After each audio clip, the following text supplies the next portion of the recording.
Tweeted it out. It's tweeted out. It's live. We're ready to go. It is Nerdin' Out Sports with Rob and Donald, and we are here to talk the Giants and the Bears. Donald, we're 2-1. The Bears are 2-1. You could not have found a more evenly matched game on the schedule this weekend because these two teams both can't pass the ball very well. They both run the ball very well. And it might be one of those low-scoring, ugly affairs. And if the Giants win this game, it could be maybe 6-point difference, a 3-point difference, maybe who kicks the last field goal at the end of the game. This one could be ugly, but what are you thinking going into Sunday? I think you're spot on, man. I mean, another thing, both sides have terrible pass blocking, but good run blocking in their offensive line. That's another aspect. And both sides struggle with pass rush.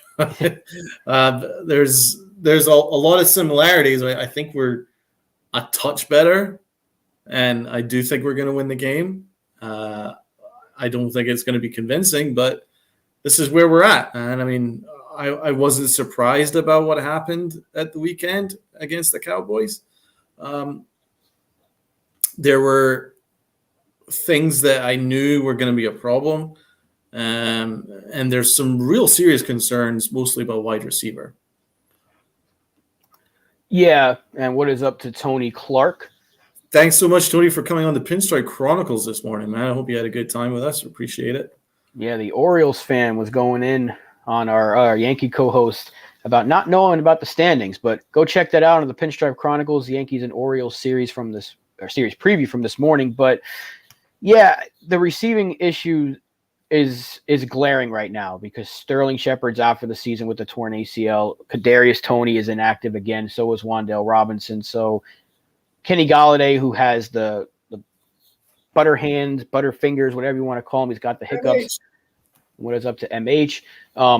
It's going to be hopefully a lot of Darius Slayton and some Richie James, and maybe we see Golladay get involved a little bit and do something. But if the Giants are going to win this game, it's going to be really heavily focused on Saquon Barkley. And if they can protect Daniel Jones and not give up 23 pressures, then they might have a chance to win this game. Right. So let's go through this systematically. Start off with the wide receivers. Let's discuss the wide receiver situation. Right. So Shepard's torn his ACL. Very upsetting. Prayers up for Shep. Very good Giant. Our most reliable receiver hurt. So prayers up to him. He's a very good dude and a very good Giant. It's a shame what's happened to him. But now he's done. We're looking at Golladay, who the organization clearly doesn't trust. Golladay, who gains no separation from his receivers whatsoever. Golladay, who is as slow as molasses right now. And Golladay is dropping balls left, right, and center for the few balls that are throwing his direction. I don't even think Daniel Jones looks in his direction most of the time. So that's option one. Then you got Toney, who's hurt all the time. Very good. You know he's good. I don't think the organization likes him too much for one reason or another. And he's also never healthy, but he's by far our best receiver. But I'm not quite sure whether the coaching staff trusts him, and it doesn't look like we're going to see him at the weekend either because he's always hurt. So that's him. Then we got Richie James, who's our wide receiver one. He's never been any more than Return man. I don't even know how to put it kindly. He's never been a starting receiver in his life. So that's one. Sills is not good. He fell over at a key point that the Cowboys intercepted in that end of the game. So that's David Sills. And we've got Slayton, who, again, the organization aren't big fans of. He's one of the only guys that has any speed on the outside. And they don't use him. So who am I missing? Wan'Dale Robinson, but he's been hurt since week one. So that little peanut gets flicked over and he's done. He's injured. So, I don't think this is going to get better. I don't want to start the podcast off in a negative because I do believe that this team is showing progress. But being honest, this thing is not going to get better. Receiving wise, I think you're right. They need a really dynamic guy. And if Kadarius Toney is healthy, we know he can be that guy. But the first couple of weeks of the season, he was essentially healthy, and they didn't use him as a receiver. They kept having him come out of the backfield and running the ball with him. So it's interesting that they didn't really use him to be a receiver, although there was that one play where there was a flag that took away a big reception from him, I think in week 2.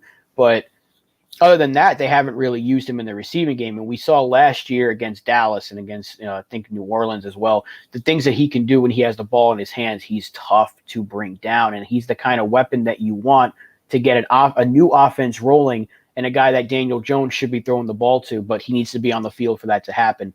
I think Wan'Dale Robinson can be a good weapon, but he also needs to be on the field for that to happen. Unfortunately, he got hurt early on, but I think they'll be back next week for the London game with Green Bay. Fingers crossed, because we're going to need all the help we can get.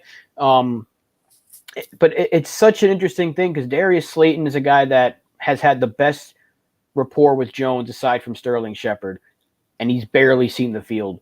Even last week with Toney out, we did not see a lot of Darius Slayton.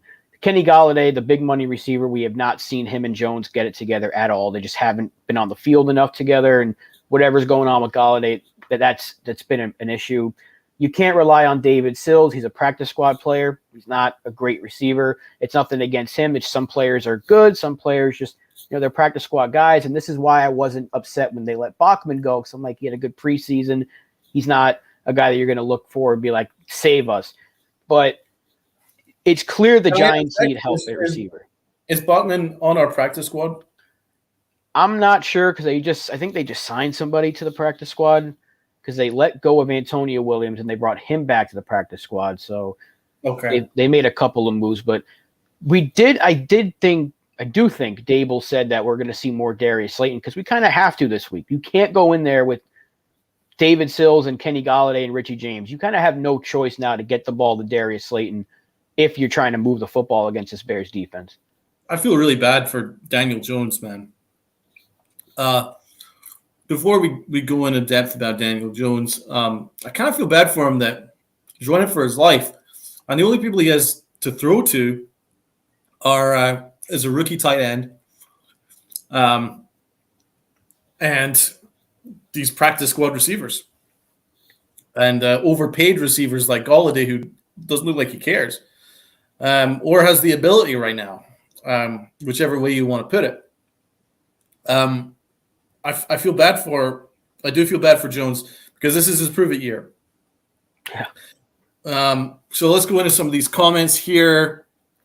MH saying for an already improved Giants team. Okay, but a positive video like that. Bellinger, our greatest weapon. I know, man. At this point, yeah. I hate to see it, but I'm starting the Bears right running back Herbert in fantasy this week. I would too, man. In fact, I called him up on a couple of my fantasy teams. I think he's going to have a big night, because LW is out. So Yep. So Tony Leonard Williams is out. He is our run stuffer. So you saw what his him being out meant for the Cowboys. Like, Tony Pollard just ran rings around him. So it's a smart pick. It is. It's a very smart pickup, because with Leonard Williams out, Dexter Lawrence can't do it all by himself, and our linebackers are not that good to begin with. So, I mean, we might see Jalen Smith activated for this game Sunday, and hopefully he can help. But this kind of makes me go back to when they cut Blake Martinez. I wonder if he would help a little bit in this run defense right now, because that was always our strength. He was never a good pass coverage guy, but then again, none of our linebackers are. Maybe Blake Martinez right now would look a lot better than what we've been getting from guys like Calitro and Tay Crowder and whoever else they put in the middle. I think Micah McFadden's been our best linebacker to this point. He has. He's not been anything like to write home about, but he's been probably our best coverage guy. That's actually a good jumping off point. Let's go into the linebacker situation, because I was listening to Talking Giants, and they really brought up a play that they watched in the All-22 is Austin Calitro, who basically ignored his his gap and allowed Tony Pollard just to run all the way for a big play. That basically set up the Cowboys winning the game. So Austin Calitro got benched for that right afterwards. I know the Bobby Skinner was really upset about that. It's a bad issue. Austin Calitro is bad. He's a terrible coverage linebacker. Horrifying coverage linebacker. Pretty good tackler, but bad coverage linebacker. Trey Crowder had a horrible game at the weekend. Again, coverage, terrible. Missing tackles left, right, and center. These are our linebacker choices. Why has Jalen Smith not been called up from the practice squad yet? I think he will be Sunday. I think it was a little too soon for him to get called up for the Monday night game, even though he knows Dallas, but he just got here. And they did activate Jefferson right away. So I don't know, in all honesty, but let's not forget Tay Crowder was literally the last pick in the draft. And Calitro I don't even know where he came from, but he made the team. I was very surprised that he did. McFadden's a mid to late round pick. And I think Beavers, if he was healthy, would have been the same thing. So you don't have that. We haven't had that surefire, either that high pick, the first to third round guy, or that big money free agent since really Blake Martinez. And he was okay for us in that first year, got hurt last year. And I still question why he wasn't here to go into the season. But the linebacker situation, it's been an issue for a while. I keep saying the name Antonio Pierce because since we had him, we haven't really had a good middle linebacker. Was it Jonathan Casillas in 2016 that played pretty well? But even then, he wasn't great. It's been an issue for a long time, and the middle linebacker is in a lot of ways the quarterback of the defense. So that's why we've had to see a lot of Xavier McKinney dropping into the box, but our secondary is so thin right now that we really can't afford to have him do that unless you want to be picked apart over the top, which we saw in a couple of times, and it could have been if CeeDee Lamb didn't drop that touchdown, we could have been beat a lot more on Monday night. So there's obvious issues with this team. We knew that. Maybe we were a little bit blinded by the 2-0 start, and we were kind of ignoring it, but real fans, we always knew things like this were going to happen.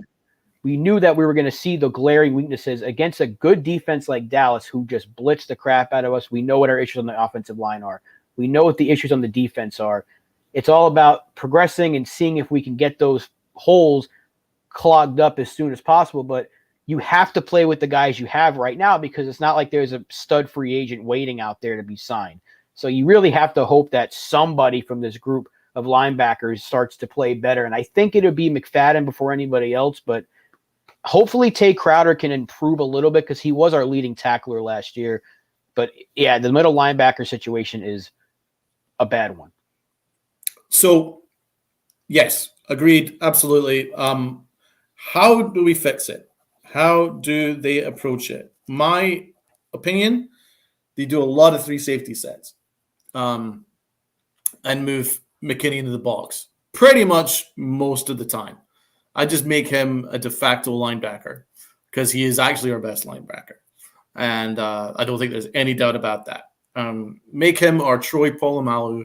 Just load him into the box and just be our de facto linebacker. I don't know if Jefferson's been called up into the main roster yet, but I certainly would. And I would just have a lot of 3 safety sets with him. You can have Dane Belton. You can have maybe him in there. You can have McLeod, Julian Love. You can mix and match the safety situation and just make McKinney our de facto linebacker. You can pretty much do that on most downs, I think, and I think we'd be okay. I think that's the best way in doing that. Also, definitely get Jalen Smith up to speed and fast because he was pretty good for us last year. And I think it would take a lot of pressure off McKinney if we can get him up to speed pretty darn fast. But those are my 2 ways of fixing this. What about you, Rob? I think you're spot on there with Xavier McKinney because with Aaron Robinson possibly coming back this weekend, he wasn't listed as inactive. So I think he's going to play, or he wasn't listed as out. So he might play a little bit. But I think Flott is out. So the cornerback situation is still a bleak situation right now. So they might have no choice but to put McKinney in the box unless Jalen Smith is activated for this game. Then maybe they can put him at safety. But I think going forward, when you get Flott back and the secondary is a little more healthy, you'll see a lot more Xavier McKinney, because that's what we did back in week number 2, I believe. McKinney was in the box exclusively, and it worked. So I think they need to try that until you get a middle linebacker that can man this defense, because right now you need McKinney to really be that guy, de facto linebacker, as you put it. And unless Jalen Smith can step up, it's such a bleak situation. We knew it going into the season that our weak point on defense, aside from cornerback 2, was the entire linebacking core in the middle. We knew it. We knew you couldn't rely on Tay Crowder and Calitro to be those guys. And the injury to Darian Beavers, I think, really hurt the chances of this being a little bit better, because I liked Beavers coming out of the draft, and I thought he was going to be that guy that can step up. However, won't be happening this year. But yeah, I think for now it's got to be McKinney in the box and get Jalen Smith involved as soon as possible, because we got to figure this out, or else teams are going to eat us alive, as they already have at points this year. Yeah, agreed. And I certainly agree with you regarding Blake Martinez. I don't know how you can sell that you're trying to win and rebuild at the same time if you cut basically our only middle linebacker. It's a strange sell, unless there was problems behind the scenes that we're not aware of. If that's the case, fine. If they were under the belief that Tay Crowder could step up in his place, that's a misjudgment. Moving on, we're going to touch on Tony Clark's message here, and then we're going to start talking about Daniel Jones. I'm getting tired of Twitter fans all crying about Daniel Jones. I don't think he's the problem. Well, that is my question to Rob. Daniel Jones, is he the problem? Is he the solution? He's not the solution, but he's not the problem either. We know what Daniel Jones is right now for the Giants. And it's a game manager, and it's a guy that can beat you probably with his legs more than he can beat you with his arm right now. And that's not really his fault. And I understand what Tony's saying, because Monday night, fans, and even some sort of experts on, media outlets were saying that Daniel Jones, this was proof that he was not the answer. If you look at Monday night's game and pinpoint the loss on Daniel Jones, you were not watching Monday night's game. You just looked at the stat sheet and said, wow, he's not good. There's the reason the Giants lost. But until you look further down and see that he was under pressure 22 or 23 times, whatever it was, which is the most we've given up I think ever in a game. And we've had some pretty bad offensive lines over the past decade plus, and we have still not given up that many pressures. Daniel Jones was running for his life, play in and play out. His receivers were dropping passes. The guy did everything he could to win a game. And even with that interception, David Sills fell over. You cannot put a single shred of blame on Daniel Jones for Monday night's loss. Is he perfect? No. It's so frustrating, because I see it every week with him. Until he's the reason we lose the game, I can't blame him for the offense struggling. Look, everyone knows that I'm not the biggest Daniel Jones stan, but what I will say is you're 1,000% right. I actually think that might be one of his best performances I've seen, even though it doesn't back up on the stat sheet. What he endured is inhuman, the amount that he was running for his life. Absolutely was disgusting. Disgusting work from our interior linebacker situation. Feliciano, our mess at left guard, Glowinski, Evan Neal had a horrible day. We're going to touch on Evan Neal. The only person that gets any break for me is Andrew Thomas, who continues to be the best left tackle in football right now. Apart from that, the rest is an absolute crap fest. And Daniel Jones was constantly running all over the place just to stay alive and just to keep the Giants alive. And he got hit a lot, and he got right back up. I can't say enough about Daniel Jones' mentality. He's a tough dude.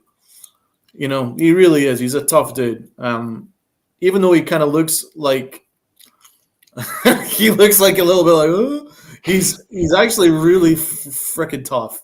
He's got a really good mentality, and I really appreciate that about him, because Any other kind of guy would have just given up at that point with the amount of pressure. I mean, 24 times, as you say, we've had some of the worst offensive lines ever, and we always gave it to Eli Manning. And Eli Manning, as much as I think that he is the GOAT, has never been graced with the ability to run in the pocket and out of the pocket.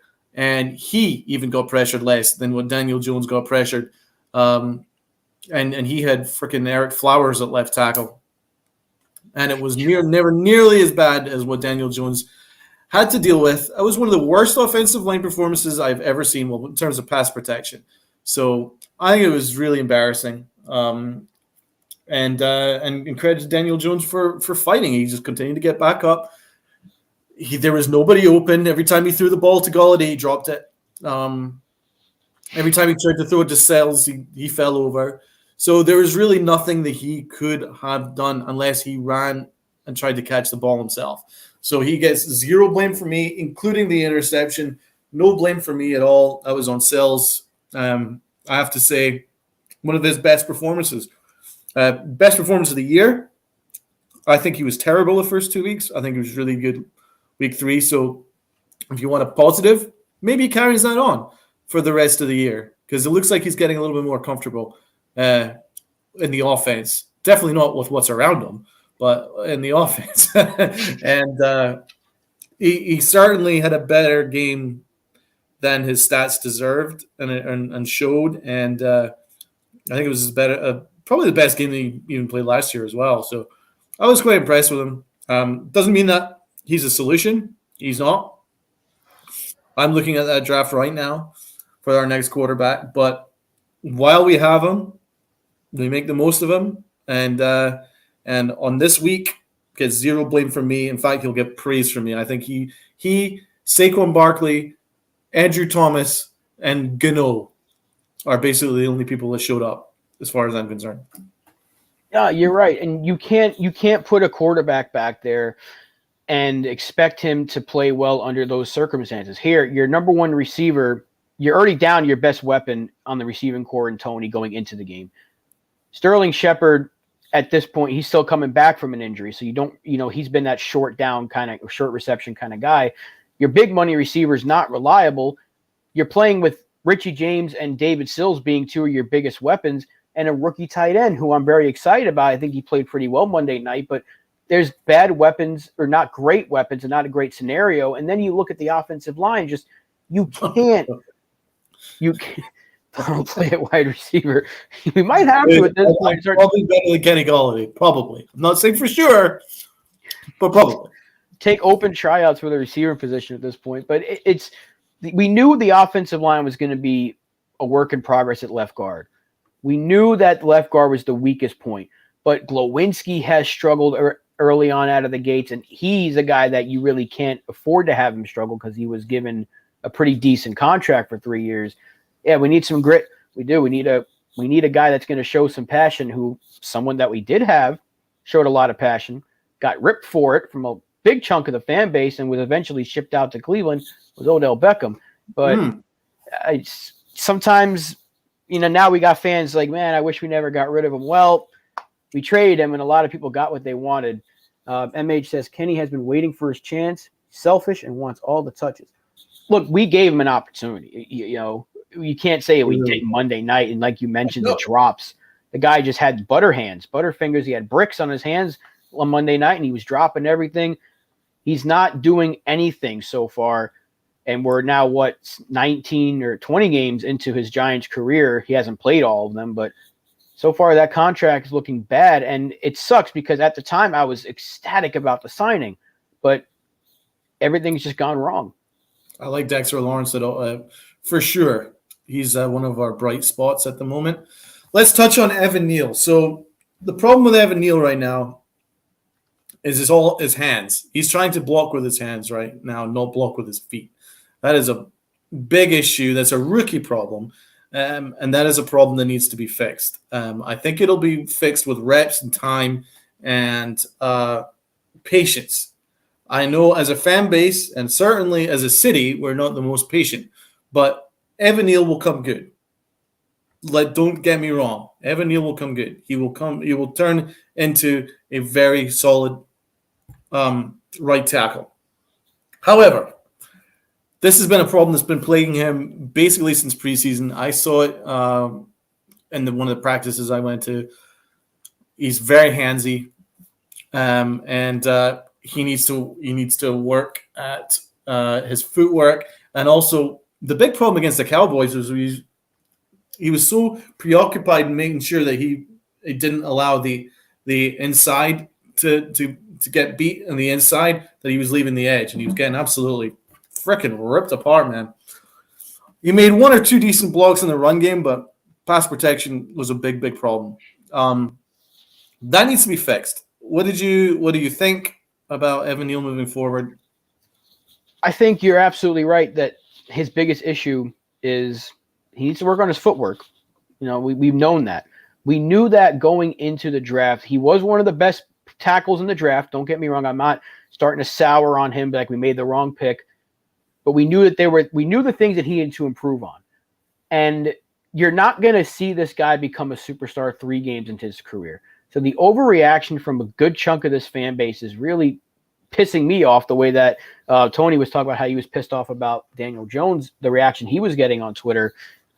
The fact that people are starting to call Evan Neal a bust, they're getting mad about the pick, they're getting angry and all this stuff. They did the same thing with Andrew Thomas in 2020. Don't look at any of the other draft picks from 2020. Don't look at any of the other tackles that were taken in this year's draft. Look at Andrew Thomas. That is the perfect example of why you need to be patient with offensive linemen. Because if Evan Neal came out of the gate in week 1 through 3 and looked like Orlando Pace, that is an impossible ask. It's a very tough position to get good at from the college to the NFL level. These are guys that are paid to be the best of their position at the NFL. We're talking about DeMarcus Lawrence and Micah Parsons. This is a very good Cowboys pass rush. Now, can Evan Neal be better? Yes, absolutely. Even though it's only 3 games in, you would like to see him be a little bit better. But there are some positives that it seems like he knows what needs to be worked on, and he's also been very good in the run game. So he's already got one aspect, I think, down. That's fine. There can be some improvement, sure. But now he needs to get – it's the same thing with Andrew Thomas. Andrew Thomas struggled mightily with pass protection early on. All of a sudden, with more reps, he got better and better. He wasn't great in his rookie year, but he was better at the end than he was at the start. And then year 2, he was incredible. And we've seen that carry over already into year 3. He is the best left tackle in football. And if you want to use PFF, which a lot of people don't, he is the highest graded tackle in football right now. So there you go. Patience. We're not going to see a superstar 3 games in his career and be like, Joe Shane did it. He hit the nail on the head. It's going to be a process. You have to be patient, especially when the line around him, at least in the interior, has been dreadful. He needs to be better, but you cannot be calling this guy a bust 3 games in. It's absurd. Patience. His team is not a playoff team. They were never going to be a playoff team, a contending team, I should say. We have to be patient, because I think as soon as next year, the left and right side of our offensive line are going to be locked down. The tackles are going to be locked down. They have to figure out that interior. I am not concerned about Evan Neal, but I do think we need to start seeing that progression as soon as next week. He needs to be better if the Giants plan on winning this game. You're 100% correct, and definitely want to emphasize the point you made here. He was facing Micah Parsons and DeMarcus Lawrence. I mean, those are 2 of the best pass rushers in the game. DeMarcus Lawrence is a legendary edge rusher, and Micah Parsons, he was the revelation of last year. All-pro, phenomenal. This is good. Every single rookie needs a baptism of fire. No rookie walks in and is LeBron James of their position right out of the gate. You have to learn. You baptism of fire. These are veterans. These are Micah Parsons, who's phenomenal. Lawrence has been making this his craft for years and years and years and years and years. And they're good too. They get paid for what they do too. Let's not forget that. So this is a baptism of fire. I believe that the tackle position is one of the most difficult positions to learn from college to the pros, because the speed of the game is so much faster. And the only way that you learn is you face up against the best and you get beat a couple times and you look stupid a couple times and then you learn. Because Andrew Thomas, that's exactly what you just said right there, man. Don't repeat what you said, but emphasize it. Andrew Thomas, everyone was talking about like maybe the first half of the year. He's a bust. He's a disaster. He's this. He's that. He's this. Now what is he? He's probably the best left tackle in football. So patience. Moving on. Edge rush. No good. Cooper Rush. I've never seen anyone have that much time, like ever. He's a backup quarterback, and there wasn't even a breath of a giant near him. He was just like a statue out there. He standing like a statue, perfect pocket. I read the stat that there was on 34 dropbacks, only 6 did he throw under any kind of off balance or anything like that. But there was no sacks, there was no hits, there was no pressure. He had all the time in the world to make his throws. And it felt like they didn't drop as many blitzes as they have the first couple of weeks. It's kind of like they were saying, we dare you to beat us with your arm, and we're not even going to bother to press you, which is weird to me because that's how they won the first 2 weeks. It didn't matter who was under center. They sent blitzes. But they weren't. I don't know whether it was that we did a lot of soft zone. I need to watch the film, but all I know is that we didn't get into their backfield. We did not do it. We could not get past their offensive line. So let's talk about Ojulari and Thibodeau. What did you see from them? What needs to get better? Aziz played pretty well in terms of the run game, I think. But we know if we're going to get any sort of pressure on the quarterback, it's these guys. Now, it was their first game of the season, and they're both coming back from injury. I'm sure they weren't at 100% in terms of game speed and all that. So maybe with more time, they will be better. But it is a little bit concerning that a weakened Cowboys offensive line kept this entire Giants pass rush in check, because even the first 2 weeks, we were finding ways, not drawing up a bunch of sacks, but we were at least getting into the backfield and disrupting the quarterback a little bit. We didn't do that at all Monday night, and it's going to rest solely on the guys like Thibodeau and Ojulari, because that's why we drafted Thibodeau. Ojulari should have been a first-round pick last year, but he slipped to the second round, and we got him as a steal, and he was great last year. So, again, it's kind of like with Evan Neal. With time, you're going to see better, but Thibodeau, it looked like he may have been trying a little too hard to make that big play, and he was just getting beat by the tackle. And I don't think that's going to be the case every week. I think Wink will come out with a more aggressive game plan this Sunday afternoon, and we might see some pressures from these guys because we're going to absolutely need to. We can't allow quarterbacks to stand back there all day and just pick apart a weaker Giants secondary. Definitely. I mean, Thibodeau definitely was not impressive, although he made one play in the line of scrimmage where he reached up and blocked a throw. Apart from that, he really did not cause any problems to the quarterback at all. But again, he's working himself back from a knee injury. We're lucky that he's fully healthy after the hit that he took in preseason. So, that's going to take a little bit of time. Not worried about either. Definitely worried about the 0 sack number. I don't care who you are. That's unacceptable. But there are reasons for that. Execution issues as opposed to coaching issues. Definitely not coaching issues. No. Definitely execution. Thank you very much, Honu's mom. Definitely coaching issues. I love our coaching. I think our coaching is fantastic. Brian Dable, apart from some time management lapses, especially at the end of the first half, where his use of timeouts were maybe a mistake during the game, but apart from that, he has our guys ready to play. I think Wink Martindale's been the star of the show, but I think Kafka has done pretty darn well to make the most out of, basically only one playmaker in our entire offense, and that's Saquon Barkley. So I don't believe it's coaching issues. I just think it's a lack of ability. let's be honest about it. I think there's a whole chunk of this roster which will not be here next year. Right. Lack of talent, maybe, because you look at what we have, and there's a lot of, I don't want to say practice squad guys, but Aaron Robinson, you're relying on him to be your cornerback too, and he was hurt, so we had Cordell Flott out there, who was not really touted as a great pick coming out of this draft, and he's a slot guy, and they were playing him on the outside. Darnay Holmes, who's been pretty good this first couple of years, he's been shaky to start the season. He's been either average or he's been good at times, but he's been bad as well. And we're looking at guys like McLeod and Pinnock, who was let go by the Jets.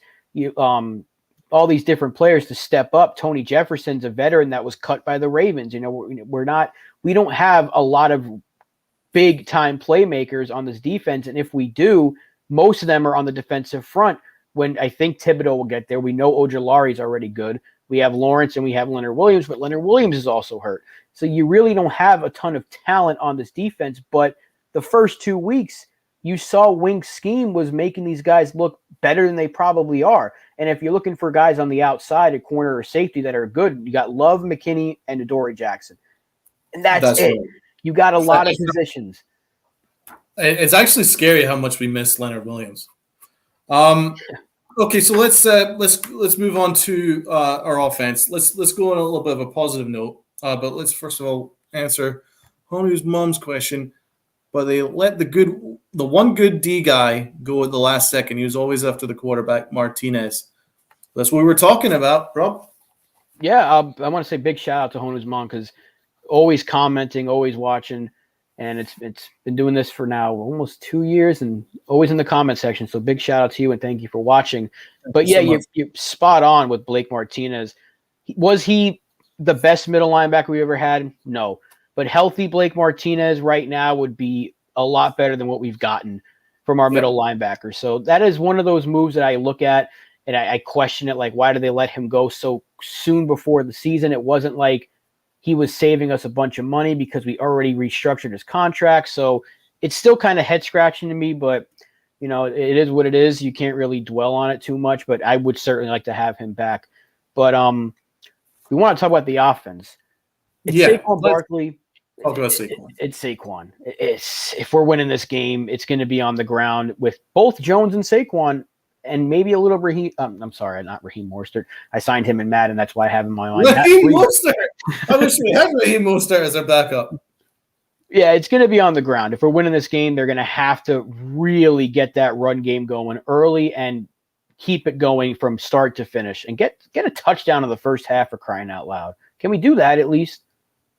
It would be nice. Our execution in the first half is always terrible. So Saquon had one legendary run for a touchdown where that was just vintage Saquon. So my question to you is, there's been, well, I wouldn't say rumors.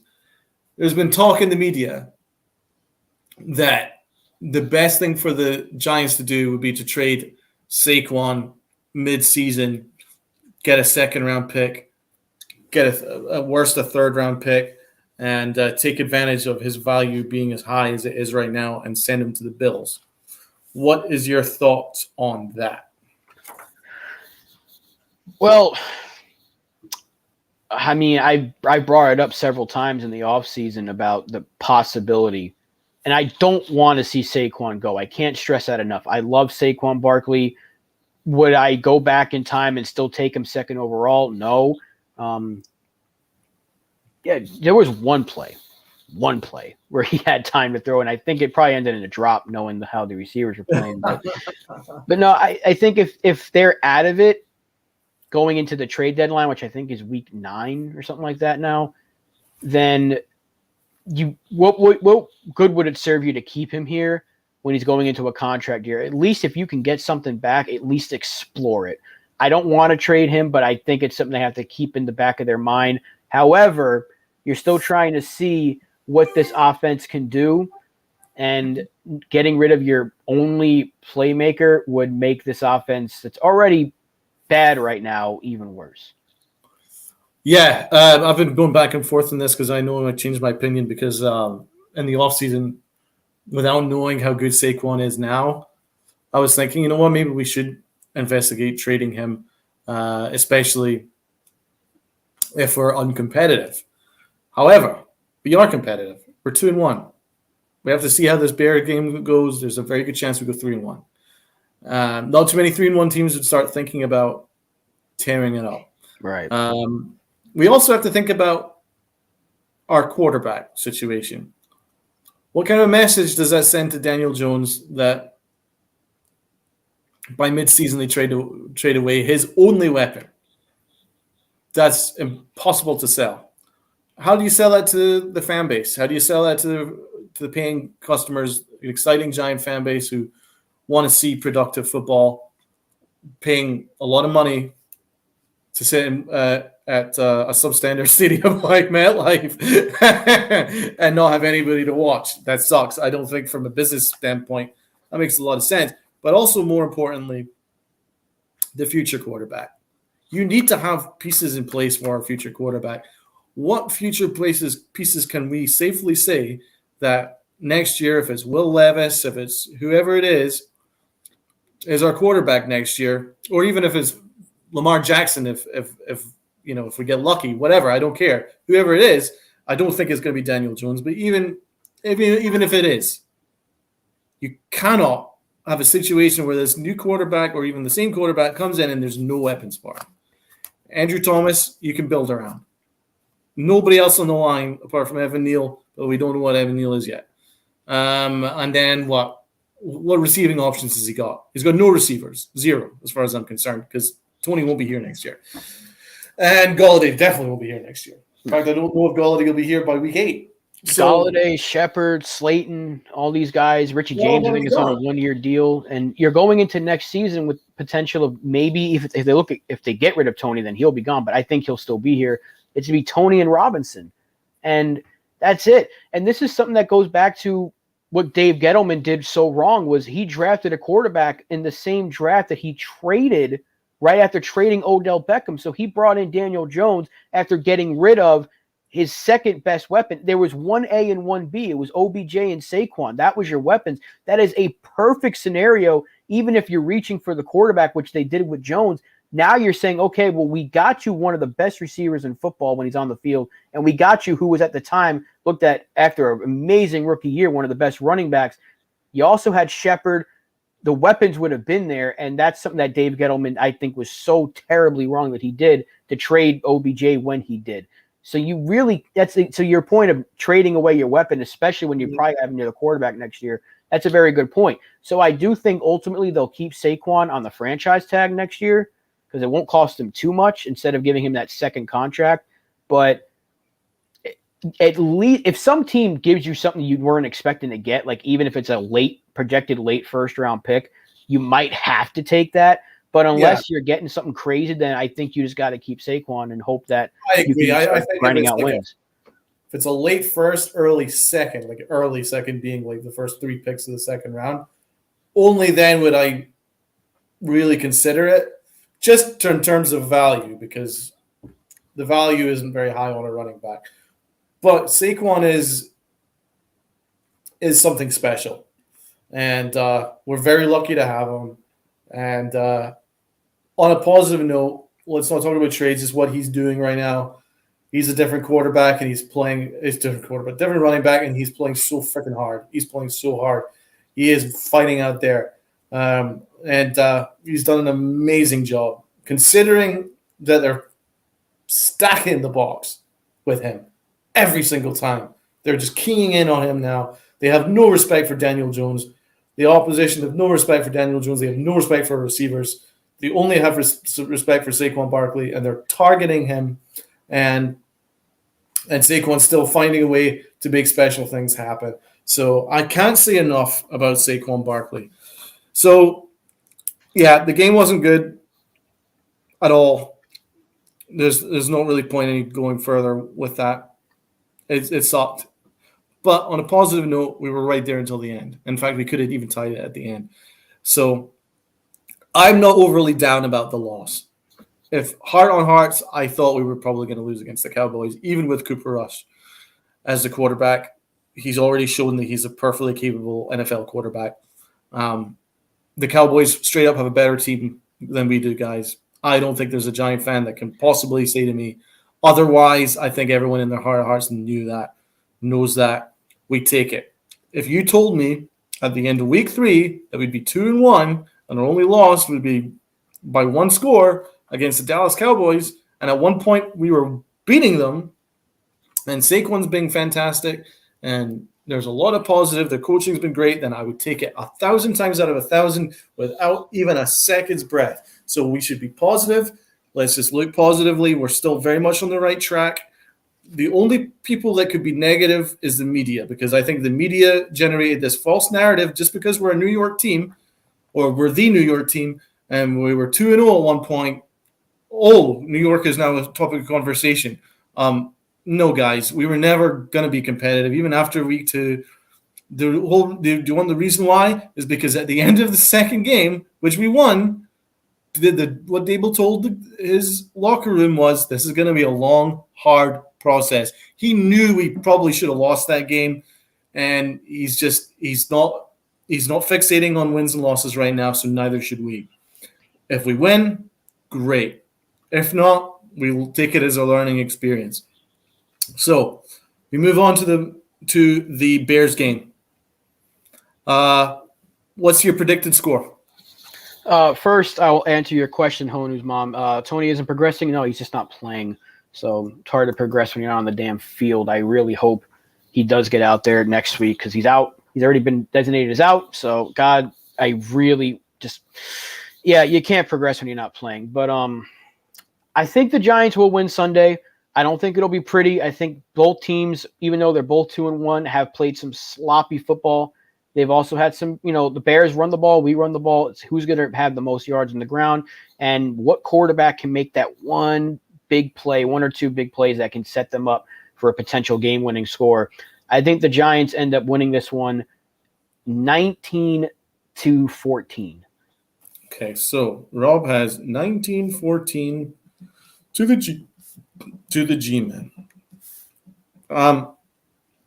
Similarly, low scoring for me, 16-13. G-Man. Graham Gano, baby. It's going to be Graham Gano all the way. I think Saquon will score, and then Gano. We're going to be riding Gano's feet like Batman. So I still think that we're going to edge it out. It ain't going to be pretty. Should we touch on our picks for the coming week? I know we did them during halftime on the Boys in the Big Apple show. So we'll get that. We'll get that on the board. So Bengals Dolphins. Rob, you had the Dolphins. I did. I had the Dolphins. So that's not a great start. You've got the Chargers. Sorry, you got the Texans. Yeah. On Sunday, and I've got the Chargers. That's going to be interesting. Rob, you've got the Titans. I've got the Colts. That's going to be interesting. I've got the Ravens. You've got Buffalo. I think I picked Buffalo. I have to go back and maybe watch, but I'm pretty sure I'm with Buffalo. Mm-hmm. You got it written down, so you would know more than I do. Yeah, I've got that. And Steelers-Jets game will be very interesting. I've got the Steelers. You've got the Jets. Wow. I do. I think Zach Wilson's going to play well. This might be the only game he wins for the first few games he plays, but I think they'll win. You got the Broncos beating the Raiders. I've got the Raiders. I've got the Vikings. You've got the Saints. We've all got the Cowboys winning. And me and you have the Browns beating the Falcons. You've got Jacksonville. You're going all Florida. I'm going Philly. Got Queen Sweep. You're going Packers. I'm going Packers. Kansas City, Tampa. That's going to be interesting. I think that you are going Kansas City, and I'm going Tampa. So we will keep an eye on how that goes on our podcast when we cover the game and we go through the scores. Who won last week's matchup? Was that you? I think that we had pretty similar picks, so it was only a couple of games. I think we were. No, I think you won, man. I think you won. I did, because I think that we would have been tied, but then I started to think that we had too many of the same picks, so I started to change them, and they all went wrong. I had a bad week, so yeah, we're gonna give you the week. Finally, did you watch the game last night? I watched up until Tua's injury, and I then not unfortunately, I was in the middle of taking some NyQuil because I had to get to sleep. So I was dozing off, and once he got hurt, I was very upset watching that. Because first of all, I want to send out all the best wishes to Tua and hope that he's okay. It was so scary because when you see, I don't even want to describe it, but when you watch it and you see what happened with his hand, you just can't help but feel bad for the guy because he shouldn't have been playing. I mean, he might have said he was okay enough because he looked okay to start the game, but you knew that one hit and everything could just go awry when you're dealing with head injuries. And it takes me back to when Jones had the neck issue and they played him the following game. Yeah. I hate, you can never be too cautious when it comes to head injuries. Sit him. I know it was a big game. It's the Bengals and Dolphins are undefeated. It's a big game Thursday night, but my goodness gracious, this is your future. This is a person's life potentially at stake. You can't be too cautious with head injuries, and it's just such a shame, and I wish him nothing but the best. Yep. Prayers up to Tua. Did you think it was a dirty hit? I don't think he needed to be like roped down the way he was. Yeah. It was like a German suplex sort of, but I wouldn't call it dirty, but I think it may have been just a tad bit aggressive, but this is football, like you can't be like, I'm just going to set you down nicely. You're trying to make a big hit. I wouldn't call it dirty, but maybe didn't need to throw him the way he did. There was no way he was getting out of that sack. Exactly, man. He drilled him head first. I mean, it was like a wrestling move. It was like he threw him down like a rag doll bounced him on his head.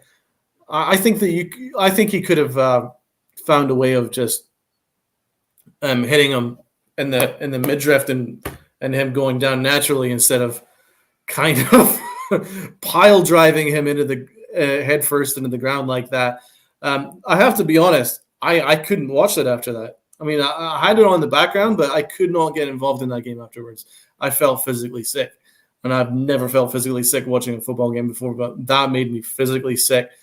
I think the way the Dolphins organization have treated this is a disgrace, and it needs to be investigated fully. I don't believe it will be, because then the NFL will have to admit that their practices in terms of quarterback concussions is not what it should be. And I don't think they're going to want to open up that kind of worm. So I'm sure there's going to be lawyers and things like that working behind the scenes to make sure none of that comes out. But from the Dolphins' perspective, they should be in trouble. And the problem is they've now lost in the court of public opinion.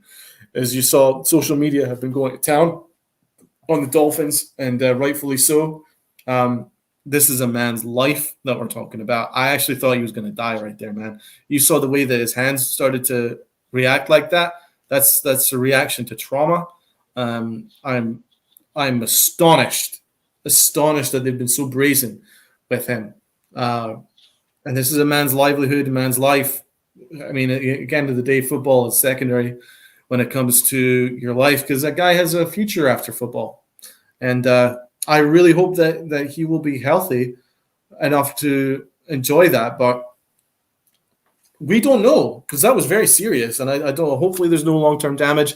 My phone went off while you were talking there, just to say that Tua is still suffering from headaches, but is thankful for all the support. So I hope that he's okay, and prayers up to the guy, because this has been his best years to this point. He's looked really good, and he's been looking like the Tua that was so good for Alabama.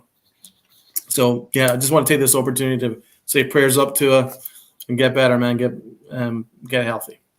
Absolutely. Yeah, I mean, so far the reports are, he was able to travel with the team. He was watching a movie on the plane, which I still don't think that's very smart to be looking at a screen, especially a small plane screen, but who knows?